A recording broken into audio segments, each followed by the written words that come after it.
আসসালামু আলাইকুম। ওয়েলকাম করছি নতুন আরেকটি ভিডিওতে। সেই সাথে যারা অন্যান্য ধর্মাবলম্বী আছেন তারা মন থেকে অভিনন্দন নেবেন।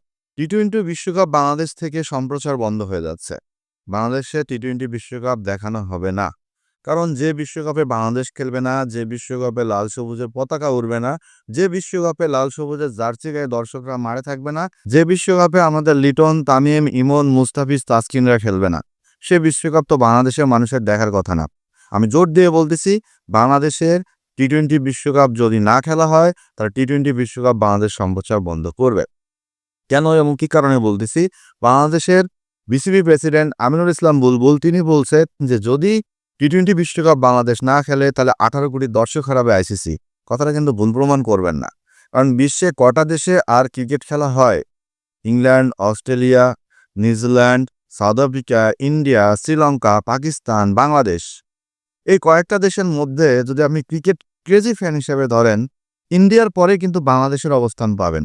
এরপরে আপনারা আয়ারল্যান্ড, উগান্ডা, এরপর যারা আছে, যেসব দেশগুলোকে নিয়ে আইসিসি ভোটাভুটি করছে, তাদেরকে ভাই এতটা ক্রেজি নেশন পাবেন না। সেখানে গিয়ে আইসিসি এতটা বিজনেস করতে পারবে না। কিন্তু বাংলাদেশে সেই বিজনেসটা করতে পারবে। কারণ বাংলাদেশের বিশাল একটা ক্রিকেট ফ্যান বেজ আছে, এটা আমরা সবাই জানি। হ্যাঁ, আমরা আমাদের ক্রিকেটারদের খারাপ খেললে গালি দেই, আমরাই আবার স্টেডিয়ামে গিয়ে গলা ফাটাই। আমাদের এই প্রাণের প্রিয় মুস্তাফিজ, আমাদের এই প্রাণের প্রিয় লিটন কুমার দাস, আমাদেরই সৌম্য সরকার, আমাদেরই তামিম, আমাদেরই ইমন। সেখানটায় যে প্লেয়ারগুলোকে নিরাপত্তা দিতে পারবে না, নিরাপত্তা ইস্যুটা সামনে বারবার দাঁড় হয়ে আসছে, সেই জিনিসটাকে পাশ কাটিয়ে আইসিসি নিজের অবস্থানটাকে ক্লিয়ার করছে বারবার, সেখানে তো বাংলাদেশের আসলেই টি-টোয়েন্টি বিশ্বকাপ খেলতে যাওয়া উচিত না। আর কিছু গণমাধ্যমে দেখতেছিলাম, কিছু পেজে দেখতেছিলাম, কিছু ভক্তদের আবদার যে বিসিবি থেকে পরিচালকদের পদত্যাগ করা দাবি জানাচ্ছি। কারণ বিসিবি পরিচালকরা আইসিসিকে বোঝাতে ব্যস্ত হয়েছে। বিসিবির পরিচালকদের স্ট্যান্ডগুলো কেমন ছিল সেটাতে তারা ব্যর্থ হয়েছে, যার ফলে বাংলাদেশে খেলা হচ্ছে না। আমি মনে করি দাবিটা যৌক্তিক। কারণ আমিনুল ইসলাম বুলবুল বিসিবির সভাপতি হওয়ার পর থেকেই কেন জানি বিসিবিটা টালমাটাল হয়ে গেছে। প্রত্যেকটা দিন বেচারা কোনো না কোনো একটা ঝামেলায় পড়ছে, সে নিজেও স্বীকার করছে। কিন্তু তিনিও চেষ্টা করছে যে বাংলাদেশ যেন বিশ্বকাপ খেলতে পারে। তিনি বলছে ফাইট করে যাবে। তো ফাইট করতে করতে বিশ্বকাপ ক্রিকেট খেলাটাই তো শেষ হয়ে যাবে। তো সে কারণেই বিসিবি সভাপতিদের পদত্যাগ চেয়েছে বাংলাদেশের অনেক অনেক ভক্ত।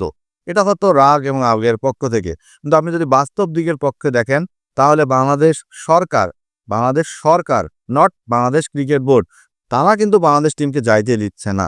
কারণ আজ বাদে কাল বিশ্বকাপ খেলতে গিয়ে যদি বাংলাদেশের একটা প্লেয়ারের কোনো ক্ষতি হয়, বাংলাদেশের একজন দর্শকের কোনো ক্ষতি হয়, বাংলাদেশের একজন টিম স্টাফের কোনো ক্ষতি হয়, এবং বাংলাদেশের যদি একটা সাংবাদিকের কোনো ক্ষতি হয়, সে দায়ভার কোথায় গিয়ে দাঁড়াবে একবার চিন্তা করছেন?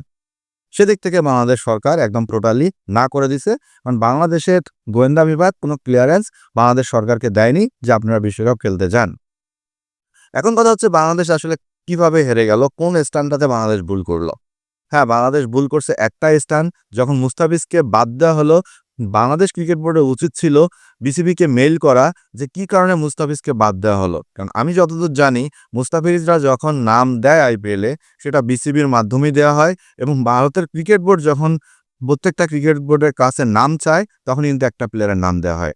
ঠিক তখন যদি মুস্তাফিজকে বাদ দেওয়ার সাথে সাথে বিসিবি একটা মেইল বিসিসিআইকে করতো যে কেন মুস্তাফিজকে বাদ দেওয়া হলো, সে বিসিসিআই যদি বলতো নিরাপত্তার খাতিরে মুস্তাফিজকে বাদ দেওয়া হয়েছে, তাহলে মানে আইসিসিতে বাংলাদেশের জোরটা আরো বেশি খাটতো। যাই হোক, বাংলাদেশ বিশ্বকাপ বয়কট করলো। ভারতে বাংলাদেশ নিরাপত্তার কারণে খেলতে যাচ্ছে না। কিন্তু একটা কথা মনে রাখবেন, বাংলাদেশ কিন্তু কোনোভাবে বলে নাই যে আমরা বিশ্বকাপ খেলবো না। আমরা বিশ্বকাপ খেলার জন্য এখন পর্যন্ত রেডি আছি, আমাদের দল রেডি আছে। শুধুমাত্র আমাদের ভেন্যুটা পরিবর্তন করে দিলেই কিন্তু আমরা বিশ্বকাপ খেলতে যাব।